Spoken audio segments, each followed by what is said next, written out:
Hello, everyone. Thank you for coming to our little lunchtime seminar today. Today we have Josie and Rose from our Outpatient Nutrition Services Department, and she's going to talk today about meal planning for success. If you have any questions during the presentation, go ahead and put them in the chat, and I'll keep an eye on that.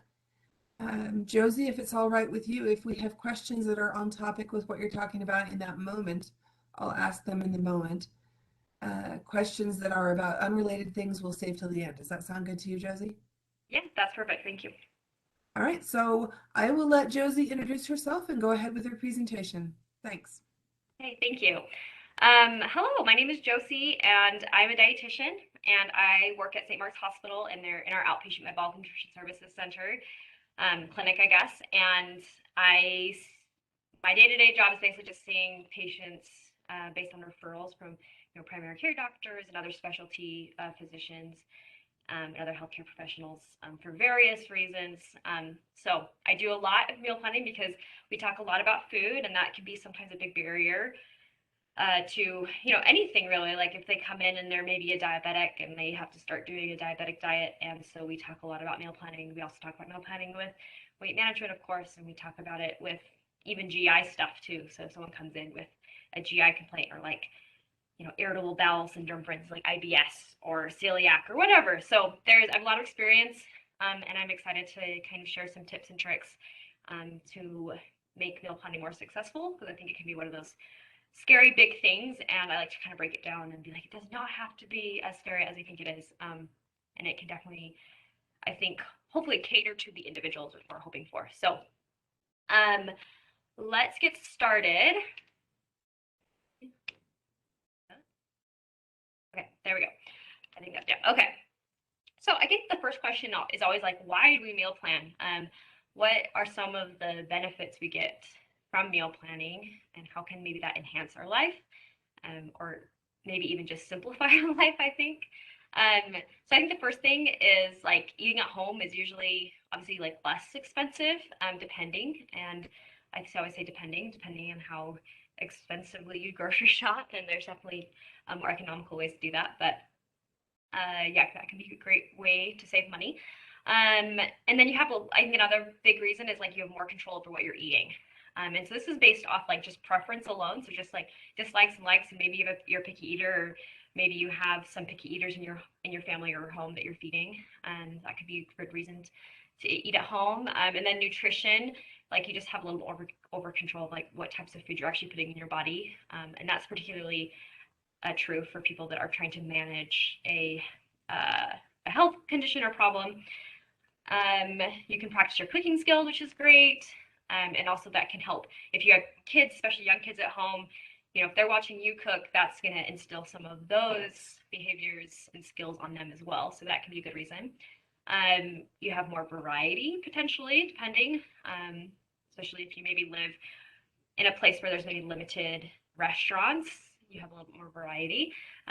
Family meals are important, just like building family bonds. And then I think the last thing is an important one that we kind of sometimes overlook, but is traditional cooking and family recipes. And that is a huge part of just culture, which is, usually culture and family togetherness is really usually paired with happiness in general, just feeling like you're part of a community, including your family community, or maybe like a religious community, or maybe just a cultural community in general. So I think that's a huge part for meal planning, or why it could be important. And I always like to say too in this piece that meal planning, I don't know, I think sometimes when people think like, oh, cooking at home, like I'm just like, some people will tell me like, I just like eat to survive kind of mentality about food. It's not something they're hugely passionate about. It's not something they just like love, love, love, love. And there's other people that just like are kind of foodies. They really like to cook. They really like ingredients. They really like flavors and all those things. And there's two different kind of peoples, and I don't ever assume or ever expect anyone to, if they're not that person who's really passionate about food, but they have other passions, that they don't need to suddenly become passionate about food and cooking to have meals at home that feel satisfying, and having a meal plan that is simplifying their life. And then there's a lot of room for, you can do a lot of simplicity, and you can do more complexity. So we'll kind of talk about that. Okay, so some barriers to meal planning. I kind of just wrote down some, and there may be others that are not listed here, but these are just from my experience with other patients and clients. Like when they kind of tell me like, what are, when I ask them what their barriers are, these are ones that commonly come up. Big one, first one is time. That's a huge one. I would say everyone's really busy, and time, just like work schedules, or if you have children's like sports and extracurricular and school schedules, and that can just get really crazy. Another one is organization. Just like, maybe they're really good at making grocery lists and shopping, but then food just like rots in their fridge, or, they just don't ever eat it because there's just no organization around it. And then there's, we have picky eaters. That's a huge one as well. That it just like people, parents, or, caregivers feel like they are short order cooks, and there's just like that's stressful. And I mean, yeah, it'd be super exhausting to make 5 different meals every night. So I can see why just going to a restaurant and everyone can just like pick what they want can be a simple solution to that. We'll talk about that later in the presentation. Lacking skill or confidence with cooking, that's a huge one. And part of that is like, right, like if you don't have a lot of skill or confidence with that, it can feel really daunting. But part of it is like just practicing it is one way to build a skill, and starting really small and simple is a good place to start. Dislike cooking, that's one. Yeah, this one, disliking cooking can be challenging because it's, again, like I'm not trying to make anyone a foodie, but to a certain point, cooking and preparing food is one of those like self-care items. And I like to think about self-care as like obviously things that like just bring you enjoyment and relaxation, like maybe like bubble baths and going on a shopping spree, for instance, could be self-care, but also things like brushing your hair and brushing your teeth and hygiene things could also be considered self-care. And I would put food and cooking in one of those categories as well.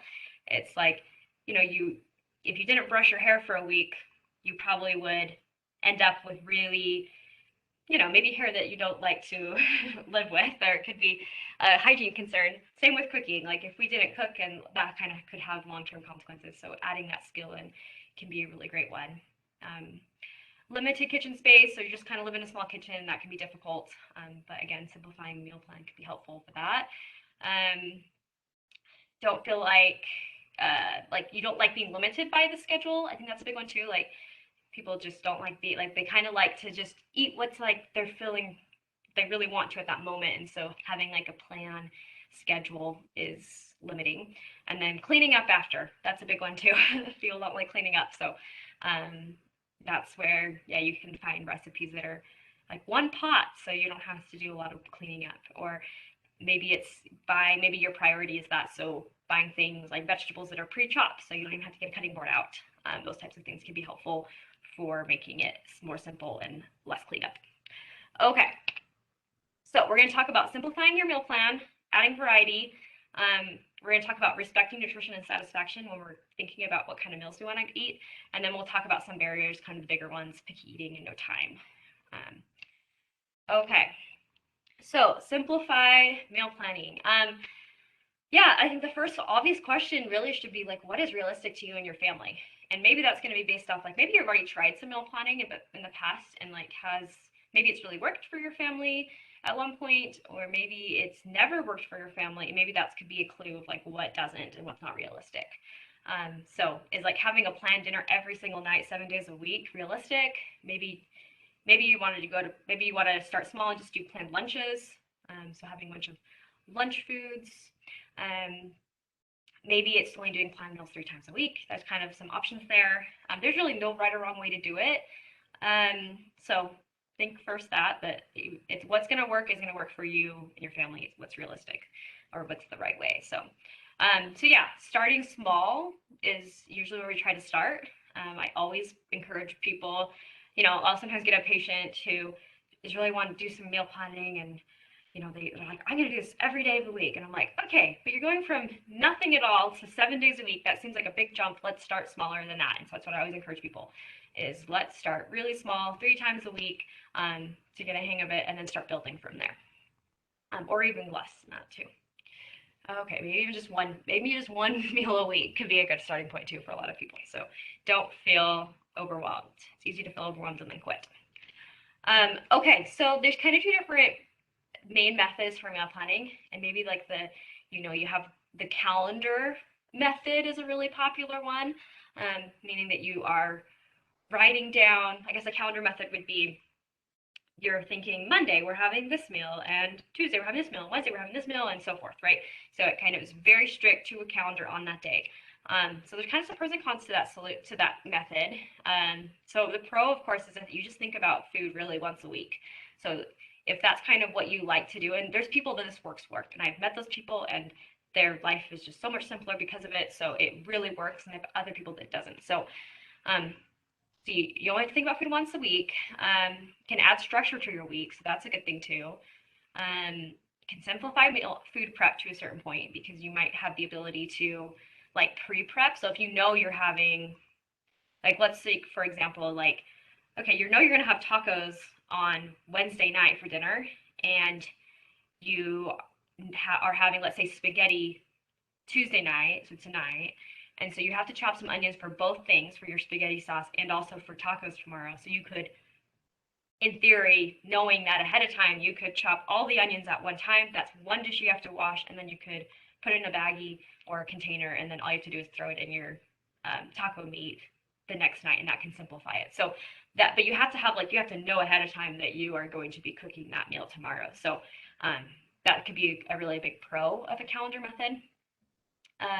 Your produce is like less likely to go bad. So I think that's a big thing too, is like if you know exactly when you're going to use that produce, you can plan, maybe some things can like sit a while in your fridge so that when you could, you're planning to eat that later, but maybe there's something else like lettuce that you want to eat beforehand. So anyway, food doesn't go as bad as quickly. And then the other one too is you can schedule your meals around your other scheduled things like your work or kids extracurricular activities. So you can plan a simpler meal on a busier day and more complex meal on a less busy day. So that can be a good thing too. It's like if you know it's going to be I have 30 minutes tops to prepare a meal, then because of the schedule, it's the calendar method works really well for that.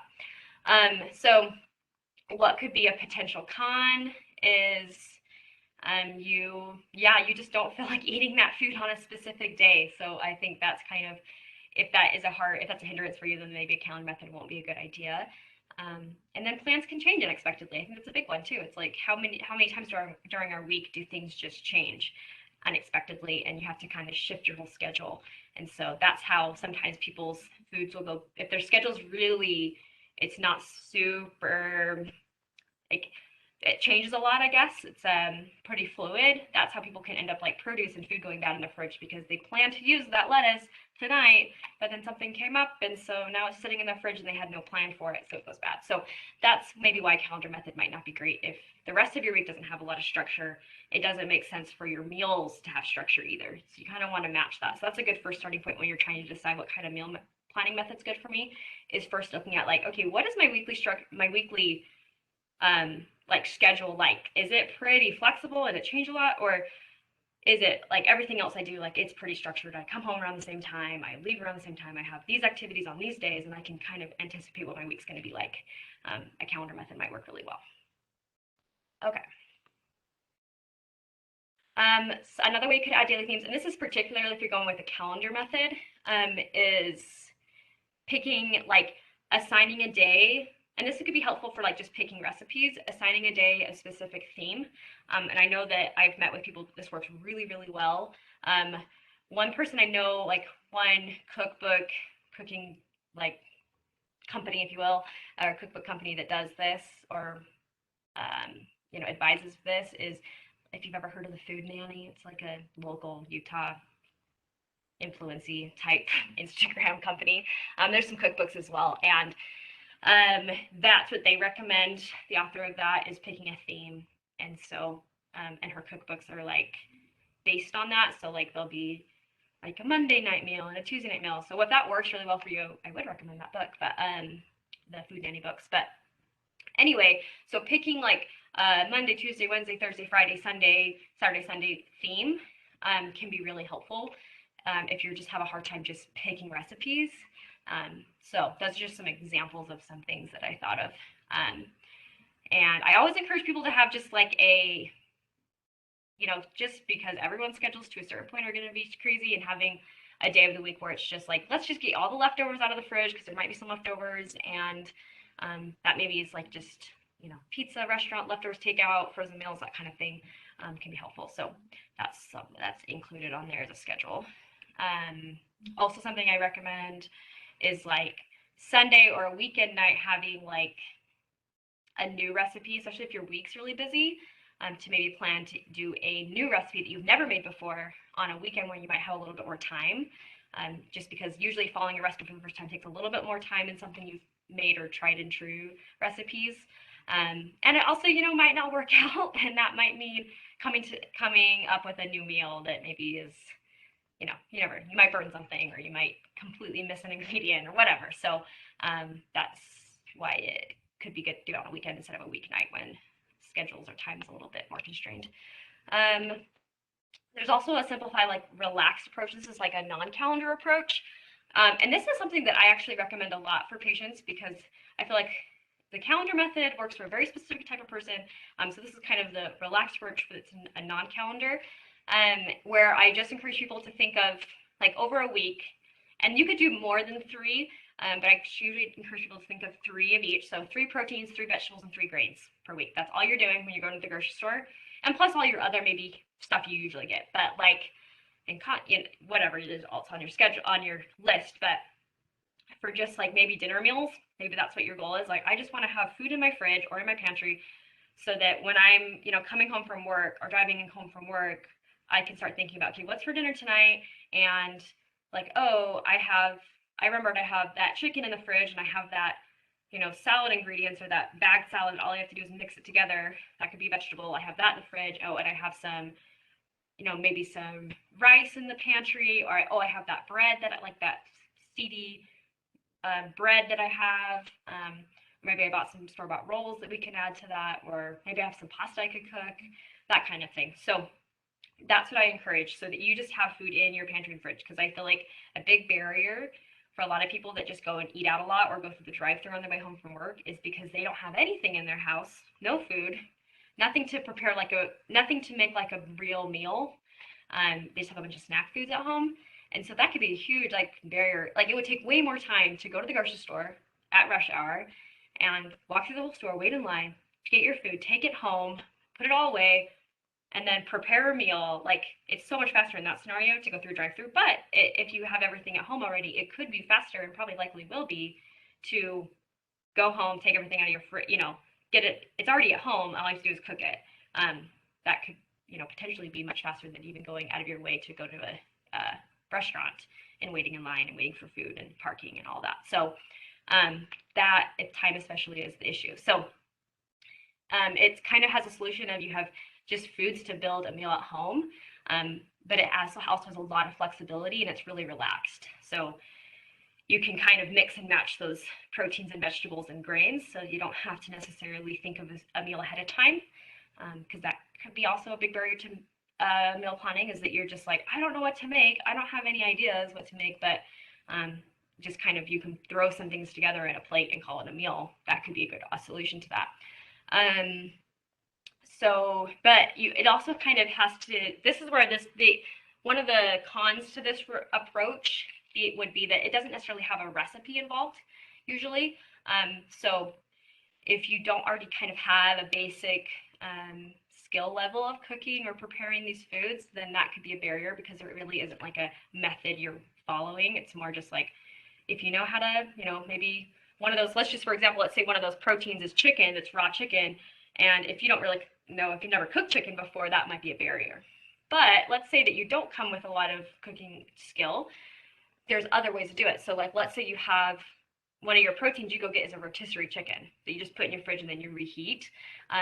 That could be, you don't have to cook that. So that could be a good protein. Or maybe you have, some like other already cooked, pre-cooked protein options. So, or maybe there's one protein you know how to cook. So those could be good. And then also, protein could be a vegetarian protein, of course, too. So like, if it was beans, for instance, that could be a good solution as well. So beans out of a can. But you also maybe flavoring and seasoning. This also relies on, it depends on how complex you want to get to it. Like, if you have, if you really like to cook and you like flavors and seasonings, you probably have a stocked pantry with those like seasonings that you could add to some of these foods to make them a little bit more appetizing. So there's a lot you could do with it, or very little, depending on how much passion you have for cooking and stuff. So though I did put a note here that you could find a recipe, so if you wanted to. So if you wanted to, like, ahead of time, maybe at work you had a lull and you wanted to find a recipe, you could be like, okay, I know I have that. Maybe I have some Brussels sprouts at home and I want to find a recipe to help me guide me with that. And so you can like look up a Brussels sprout recipe, and maybe you have some of those seasonings at home, and so it just kind of help guide you to maybe season that, because sometimes, I feel like everyone could like a vegetable if cooked appropriately. So that could be another way to start liking some of those. Okay, so we'll talk about some adding variety. Again, so kind of more just what we're talking about, but this is, this is like a 3-meal method, another method you could try. And this is just like what we're thinking about how many, if you wanted to do more of a recipe approach, so like you're going to find recipes and you're going to do those. I encourage a 3-meal where you're only really planning for one brand new recipe during the week. And then you're planning for one recipe that you've made before, but don't make that often. So one that you've done before, but it's not on a weekly rotation. And then one meal that's on a weekly rotation that you make very regularly. It's a family favorite, whatever. It's not something you have to think about as much. And that can help making like your meals you make throughout the week less overwhelming. I think overwhelming and if you did all new recipes every single, 3 times a week even, or every day of the week, that would be really overwhelming, because following your new recipe can take time, as we talked about before. So trying for only one new brand new recipe, one recipe that you've made before, but don't make that often, and then one recipe that you make very regularly. And then it can slowly add variety, because you are making a new recipe. So especially this is helpful for people that don't maybe have a big repertoire of recipes that they make, very limited. Maybe they make the same, 6 recipes at home and they want to add more. This could be a great way to do it in a really slow and practical way. So would recommend that. Okay, so, and this is also just adding variety, like where do I find new recipes? Here's some examples. So Pinterest is a great option. I really like it because you can, like, let's say you have, like, as we were talking about before, the like 3 proteins, 3 vegetables, 3 grains, or starches, I should say. Let's say you have, like, let's say the example of Brussels sprouts again. So let's say you have these Brussels sprouts, you want to cook them, you want to try them, you want a new recipe. What I really like about Pinterest is you can just like type in Pinterest Brussels sprouts and like recipes, and those 2 tagged items will pull up all these results for Brussels sprouts and recipes. And so it can give you some ideas. You can also do Google, the same thing probably, but you might get more variety with Pinterest. So that's what I really like about Pinterest and recipes. Or you could also type in keywords like 30-minute meal, or vegetarian meal, or breakfast for dinner, or something like that, if you're just trying to get new ideas, to add variety. Because that's another reason why I think another big barrier of cooking at home is if you really don't have a ton of variety that you're cooking, it can feel really boring and limiting. And eating out can feel like more like, oh, there's just so many more options when I eat out. But starting to slowly add some more variety at your home meals can be a great solution to that problem. Another thing I like to do is actually think of meals that you've had at a restaurant that you really liked. So an example for me is that I make all the time now is I regularly make the cubbies, like the kale, wild rice, chicken, like salad thing. That's like the grain salad with the kale in it, I think, and rice and wild rice. I like make that all the time at home because I just Googled one day, like cubbies, wild rice and kale, copycat recipe. And then like all these results came up. So, and then you can start making it at home, and that's now like a regular in at my house. So that's something I always like to do too, is like something you've already liked, just Google search it. There's usually copycat recipes, like a million of them. So people like to do that. And then just asking your friends and families for recent recipes or family favorites. Something I see on social media all the time, at least on my feeds, is I'll have friends or acquaintances or whatever, just people you follow on social media. This is on Instagram specifically, but they'll post in their story like, I need some new recipes. Send me your favorites or send me a link to your favorites, and then I can and then they'll like share the results later, and then they just get like tons and tons and tons of new recipes. Or people ask like, what are you making tonight? And that will also give people new ideas too. So that could be a good way to use social media in a good way, and also start kind of giving you new ideas and more variety. Okay, so now we're going to go to a different section, which is really just kind of talking about nutrition and satisfaction, because I think this is another reason that could be a barrier is people think of home meals maybe not being that satisfying, and they can be kind of boring. But then also people will say, well, I don't like eating out because it feels like it's not nutritious. And I think both can be satisfying and both can be nutritious, so I'm kind of finding a balance there.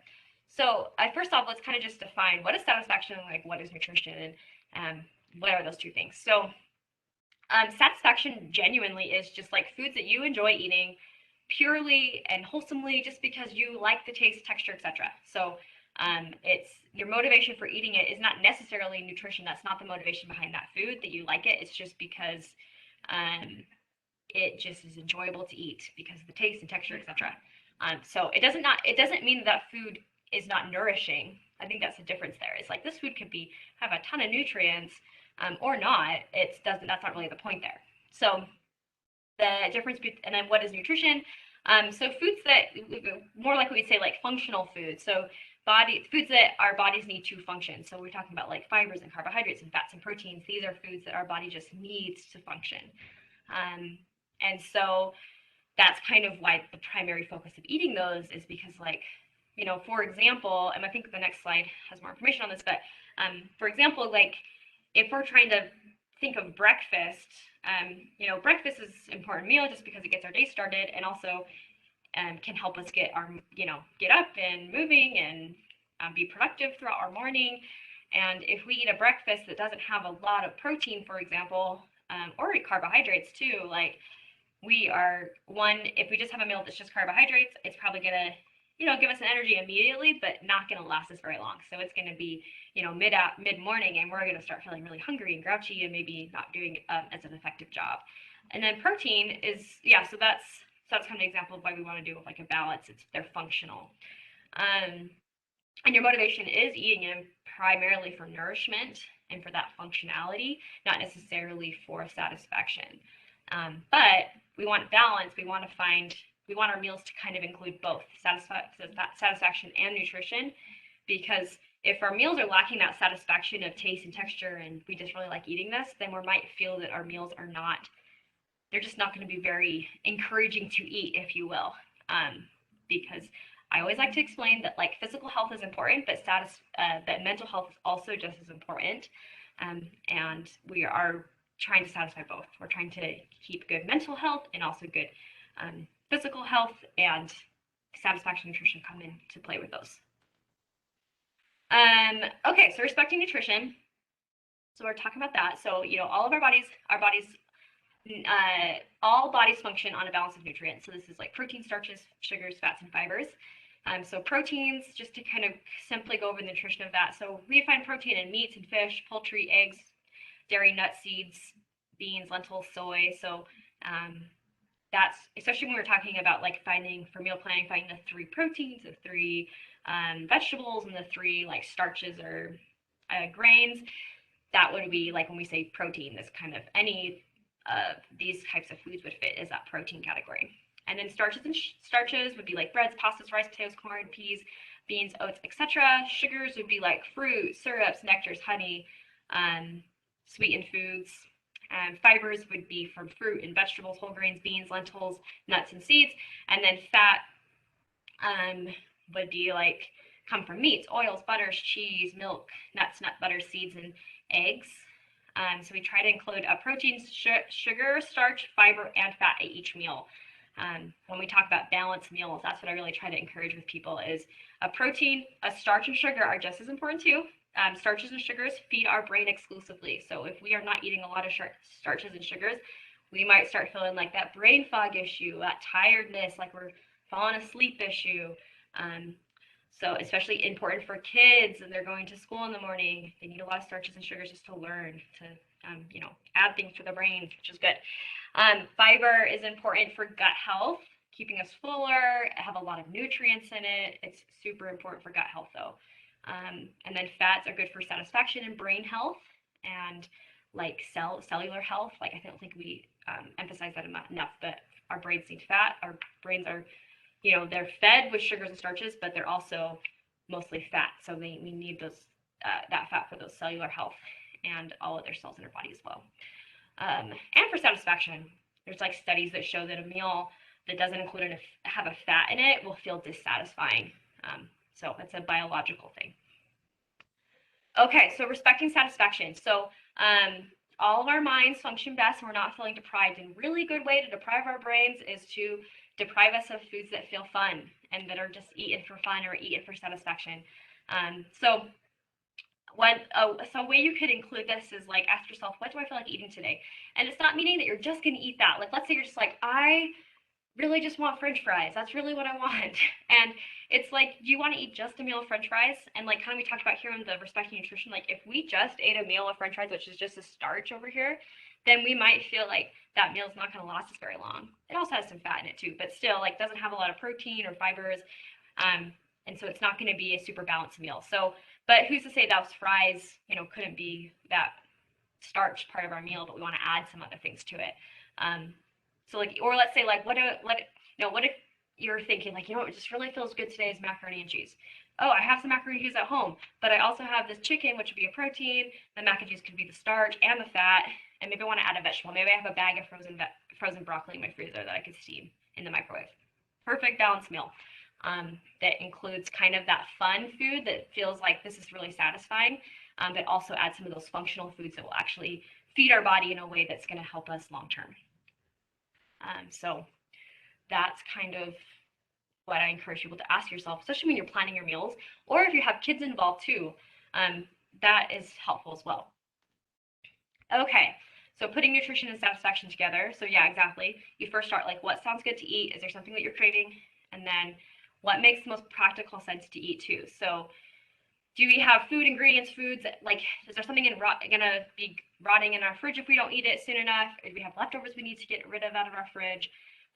So that could be practical reasons to eat foods. And then, and then like maybe budget, because maybe you're like, I'm really trying to eat out less, so I don't want to, or I don't have time to go to a restaurant, that type of thing. So those could be reasons practically not to eat that food, or maybe to start tweaking what could actually be eaten that night. I want to add, and then I want to ask like, what fiber, fruit, veg, whole grain, bean could I add to this meal? Especially if that food you're craving is not a fiber food. And then what protein and fat, carb could be added to this meal too. So like what protein and fat and carb could be added to this meal. So again, you're just kind of slowly adding down, but I always encourage first thinking, okay, what sounds good first?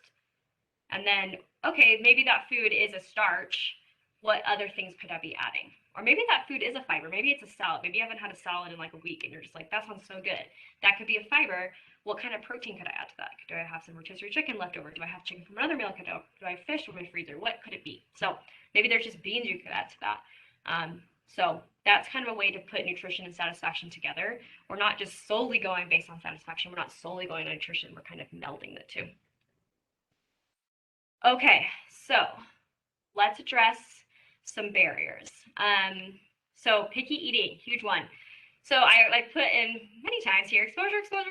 That is a huge one. So kids learn first by watching what you eat. So you're going to impress more on them by just mimicking what you want them to eat than necessarily forcing them to eat. So even if that kid doesn't eat the food, having on the table exposes that food to that kid, or that kid to that food. And then over time increases the likelihood of that kid will eventually eat that food. So, and actually the encouragement is not to force the kid to eat it, because that starts associating a negative thing with it, because they feel like it's a battle, and it's not in their control. And then always providing safe foods at your meals. So let's take this scenario of like, let's say this is really common, like I'll try to be encouraging a patient who's an adult to eat more vegetables, let's say that. And they're like, I really like vegetables, but my kids hate them, and so I never make them because the kids just don't eat them, and so it just feels worthless. And I always tell first, like, you are also an important person in this household, so if you like vegetables and they're good for your functional health, physical health, then you should be, like, there's no reason you shouldn't be eating vegetables.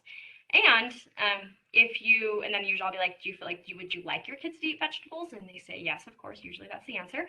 And I'm like, perfect. So it sounds like you, as the parent, you personally would like to eat vegetables, and you also would like your kids to eat vegetables. So then we work on exposure. So again, so kids learn by watching you. So I'll usually say, okay, like, even if your kid's not eating them, and that doesn't mean you have to make a large portion, but make vegetables on a regular basis. So let's say the broccoli example. Your kid doesn't like broccoli, but you do. So you make broccoli for the family, and it's on the table, and I always encourage people, like, to tell, like, they have to have something on their plate. So even if it's not, like, let's say they don't like broccoli, you have one broccoli floret on their plate with the rest of their food, and you tell the kid, like, I'm providing the food, it's my job to provide, it's the kid's job to decide how much to eat of that food, even if it's zero. And to kind of be patient with the process, because initially the kid will probably not choose to eat that food. And that's okay. That's not the goal. So put the food on the plate and tell the kid, like, you're welcome to eat that food. You don't have to eat that food. You're not forced to eat it, but you have to have it on your plate. That's the rule. You have to have it on your plate. And so the kid might eat it, they might not. And it might take like 15 exposures. Sometimes it takes that much time, genuinely, before that kid then, on their own accord, on their own volition, thinks, maybe I'll try this food. And they take a bite of it.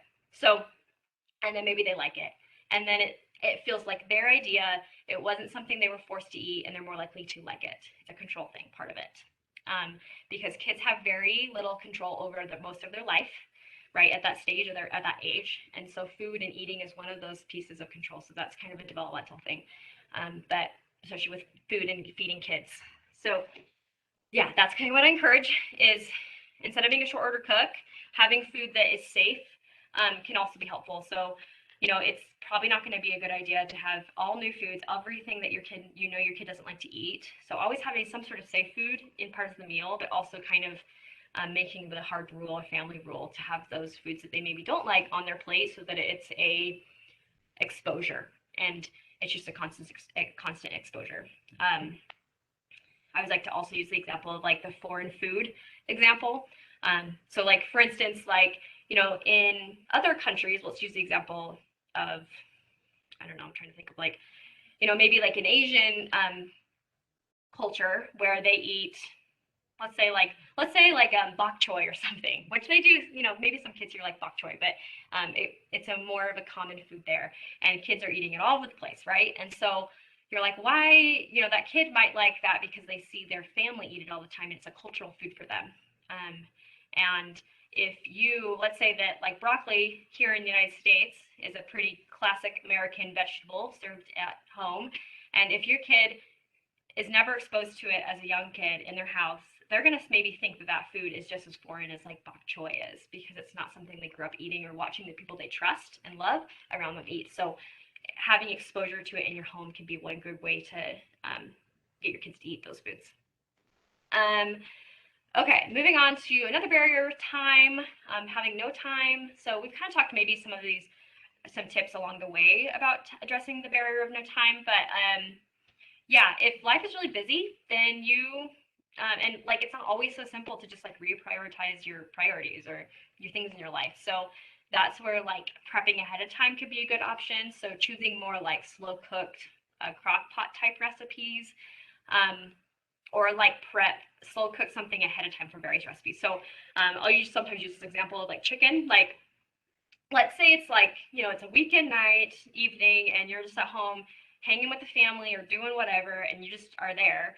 So you could cook something ahead of time, or maybe you're not there, but you want to cook chicken for various recipes throughout the week. So, slow cooked chicken could be used for tacos later in the week, burritos, soups, casseroles, salads, etc., etc., etc. There's so many options there, and a lot of times that if we don't have a lot of time in our evenings, having the most time-consuming part of the meal already cooked could be a good way to be more successful eating meals at home during the week. So that could be a good way.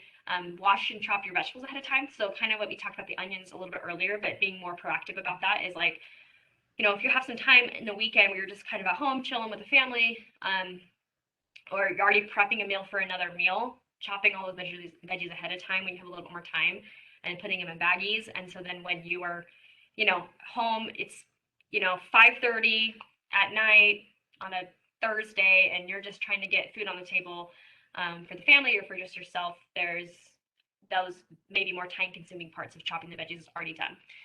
And then using partially prepared foods. I don't think there is no wrong or right way to meal prep. And sometimes your phase of your life might mean a little bit more partially prepared foods, and maybe at other phases of your life, you'll have more time to do more cooking and chopping and all those things. So rotisserie chickens are a really great way to quickly get chicken and meals and proteins on the table without a lot of cooking, especially on a busy weekday night. Pre-made fresh salsas, or just any like pre-made dips, pre-made sauces, pre-made anything. So again, no right or wrong way to do it.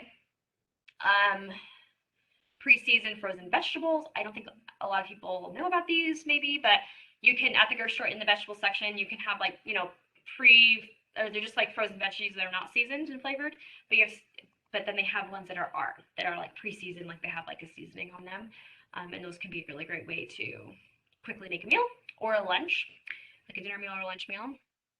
And then pre-chopped fresh veggies and fruits. So usually like near the salad, like bagged salad section of a grocery store, they have like pre-chopped things that you can just, sometimes the chopping is the hardest part, and you're more likely to eat fruits and vegetables if they're already chopped up, and there's no right or wrong way. So that's a good solution. And that's the end. Okay. Looks like we have about 15 minutes of questions, 10 minutes of questions. So if you guys have any questions, I would love to answer them. Thank you for participating. Okay, we do have a couple questions. Perfect. Well, one of them is, aren't onions and potatoes the leading cause of food poisoning in home-cooked meals if they are not cooked after being prepped? Oh, good question. I have not heard that. The one I have heard is melons is one of the leading causes. Melons, like pre-chopped watermelon, pre-chopped cantaloupe, pre-chopped those type of things, which is melons are one of the harder things to like chop up. So right. So I would never, I guess, suggest like you chop up all your vegetables for like a whole 7 days in advance, but maybe like 2 to 3 days in advance, 1 to 2 days in advance. So but yeah, I have actually never heard about onions and potatoes, to be honest. But I have heard of melons as being one of the leading causes of like listeria, actually. So good, especially in the grocery store. Like I would caution against choosing those that are pre-chopped in the grocery store. Like, yeah, that you don't chop yourself. That makes sense. Good question. Another question is, how do you slow cook chicken to use in salads and soups, etc.? Yeah, so if you have, first off, you kind of have to have a crock pot. Though you could do it in just like a pot that you can put in your oven, so that it has like a oven safe lid. But yeah, you just do it with moisture. So you put broth or water with chicken, and then you put it on a really low, it's not like a super high temperature, so it's just kind of simmering in there over a long period of time, and your like crock pot will tell you like how many hours to usually do it, and then it eventually will get to a point where it's shredded, and you can take that shredded chicken, take it out of your crock pot and put it in your refrigerator, and then that's an easy way. You can just like, if you're making like a soup, you could take some of that chicken from the crock pot and put it in a soup, and you just have to then like pretty much just heat up the soup. So that could be a solution, or like a casserole. A lot of times casseroles, you have to pre-cook the meat, and then you put it in your casserole, and then you cook it again to kind of heat it all up. So that could be one step done if you already have your chicken or your meat already cooked. Good question. And a follow-up question on that one is, can it start from frozen or should it be defrosted first if you do it in the slow cooker? Good question. Yeah, you can start from frozen if you're doing a slow cooked. That's a really great way to, you don't even have to do anything. You can just take it from the freezer and put it in your pot. And if you we talked about like the Pinterest example, I would just like use Pinterest and search slow cooked chicken, and they'll give you like tons of recipes and seasonings um, that you probably already have in your pantry or your seasoning drawer, closet, or cabinet to add. So there's, yeah, it's yes, you can take it from frozen. That's exactly right. Okay, another one is, do you have any tips for meal planning when you're only cooking for one? Yeah, good question. Um, yeah, I for the it depends on if you like leftovers or not. So if you're someone who really likes leftovers, then cooking a recipe that you could eat for several days could be a good solution for minimizing the amount of times a week that you are cooking a big meal. Or sometimes, like I will, when I'm cooking just for myself, I will cook like half a recipe. I'll do half of a recipe instead of a full recipe so that I'm not just eating the same meal for literally every night that week, because sometimes that can happen. And or like I'll just make a regular recipe and I'll tend to use it for like lunch meals. That can be a helpful thing, like leftovers for lunches. And then a lot of times too is I'll like do some pre-prep for something. So like for instance, like the chicken or the protein example, like I will pre-prep chicken and then I'll use that in various other things. So I'll make things that are quickly assembled instead of like cooking one big recipe and eating it. So I have more variety, if that makes sense. So like for example, like I'll make some chicken and then maybe I'll make like a Greek type pasta salad type meal and I'll add chicken to that. Um, and then maybe the next day I'll have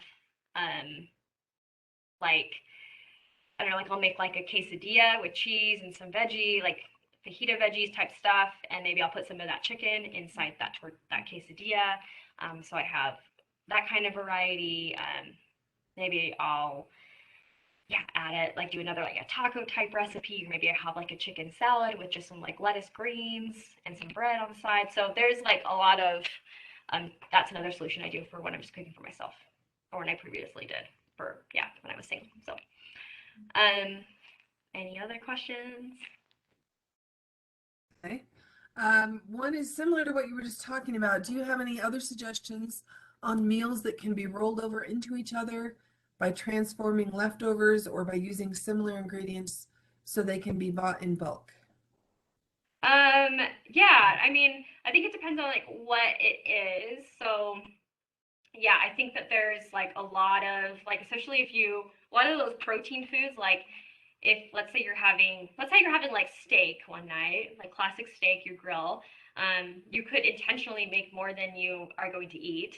And then that steak could then roll over into let's say you want to have fajitas the next night, so then you already have the meat pretty much done, and that would just be then cooking, reheating it a little bit, plus cooking maybe some veggies to put in those fajitas. Um, or maybe you had steak and you wanted to make like a beef stroganoff. You already have the meat basically done. You just make a sauce. Maybe there's some mushrooms in that, and you cook some pasta. That could be a rollover meal. So I think like protein's a really good example of that. Um, Rice. Let's say you have rice left over. That could be a great. You could do maybe you made rice initially for like a rice and chicken type sauce meal. So you had that rice, and then maybe had some leftover rice. You could make fried rice the next day with some like um, you could like make scrambled egg with maybe as like some frozen vegetable medley, and you have the rice you could put in kind of like a wok or a pan type like a pan cooking utensil or cooking thing, and add some like soy sauce, some other seasonings. Maybe you have some like deli meat, ham that you could add in there too. So there's like that could be a rice solution.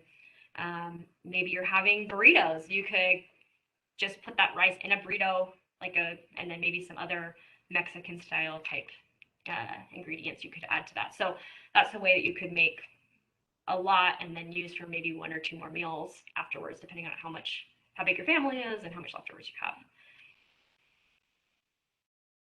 Or another thing too is like Pinterest is really great for recipes because you could also put, leftover rice, and there will be lots of options like pull up that people have examples of like, what to do with my leftover rice. That's a really common thing. So Pinterest is really helpful for that as well, depending on what ingredient you have extra of. Okay. Right. Another question is, I've tried freezing foods for later, but they always end up either dry or soupy. What are Oh, some good tips for freezing foods? um, Good question. I am not one who like does a lot of like freezing prepared meals. So like if I have like, a couple servings left of, I don't know, like this chicken and rice sauce meal, for example, um, and doing like some people do like the TV dinner style, like they'll get little to-go containers and they'll like put it in the freezer. But yeah, freezers definitely dry out food, especially if they're like freeze dried, like you see when you go to the grocery store and get frozen food, those have been freeze dried, so it's a different freezing process than what you would do in your home freezer. So yeah, it can dry out food. So um, depending on what it is, like sometimes I'll freeze like bread. I freeze a lot of like breads and not necessarily a lot of like protein type meals just because they don't freeze very well. Soups can be a good solution because like let's say you made some chili. I'll do that sometimes, like chili, you make a lot of it, you're like, I'm sick of eating this, or I know I'm not gonna eat it all the time. I'll freeze that in like freezer safe like quart size bags or portion it out. Or if you're gonna just or maybe a big bag. And that's because it's already, even if it gets a little dried out, you can just add more water to it and kind of rehydrate it, and it can be pretty good. So I would recommend soups as a good freezer option, but I would maybe discourage like freezing cooked chicken and cooked beef and stuff like that. That's just like by itself and not in a soup. So good question. And one more question, and that is, my doctor says I need a little bit more protein. How much protein would you recommend for an adult woman each day? Yeah, that's a very specific question and it really depends on what your like your height and weight and age and so it's hard to exactly answer in this kind of setting. But there's like an equation that you could do if you want to write this down, and it will tell you how many grams of protein is recommended, like just for the average person. Is you want to take your weight in pounds and convert it to kilograms. So like you can Google that, pounds to kilograms.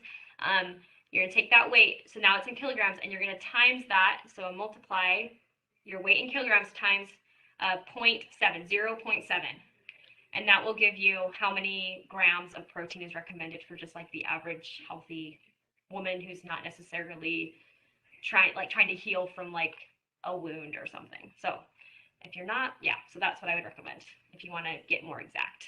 But it's hard to say exactly because there's quite the range depending on how heavy or light you are. So, Yeah, okay. we did Yeah. have one question that just came in. Yes. Do you have suggestions for family members that have trouble with heartburn and acid reflux? I Yes. fall Good into question. pasta and tomato sauce far too often. Yes. So tomato sauce is actually really acidic. So I think it's acid reflux. So it's acidic in your stomach. So you want to neutralize that. So if you are eating really acidic foods, that's going to make it worse. So acidic foods, like classic ones, are like tomato, citrus foods. So like orange juice and oranges and other citrus foods like that. Yeah, anything with tomatoes, tomato bases, salsas, sauces, anything like that's going to be a heartburner. Even like sloppy joes, stuff like that that has tomato in it, are going to be heartburning. If you're drinking a lot of soda and caffeine, yeah, soda in general, carbonation can cause acid reflux. So that's a big one. I tell people if you're a big soda drinker, that could be a solution to stop the acid reflux. Um, if you are doing a lot of coffee, coffee is really acidic and it can also cause acid reflux. So limiting coffee, soda, tea, peppermint. This includes gum, mints, peppermint tea. Those are all they just cause acid reflux. They make it worse. Chocolate. Chocolate's a big acid reflux one too. So eating a lot of chocolate, drinking a lot of chocolate milk, hot chocolate, lots of like chocolate flavored things can be it's acidic. Anything that's really acidic is a trigger. So, um, So what are some alternatives for that, for things that are um, plain water for beverages. So doing water.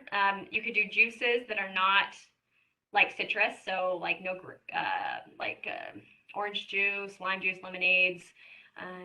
So nothing like that. But you could do like apple juice, for instance, would be a good solution if you're doing juice. You could do herbal teas that are not peppermint tea. Um, you could do, and you have to be no caffeine because caffeine can be a trigger as well. So, yeah, water, trying to avoid carbonation.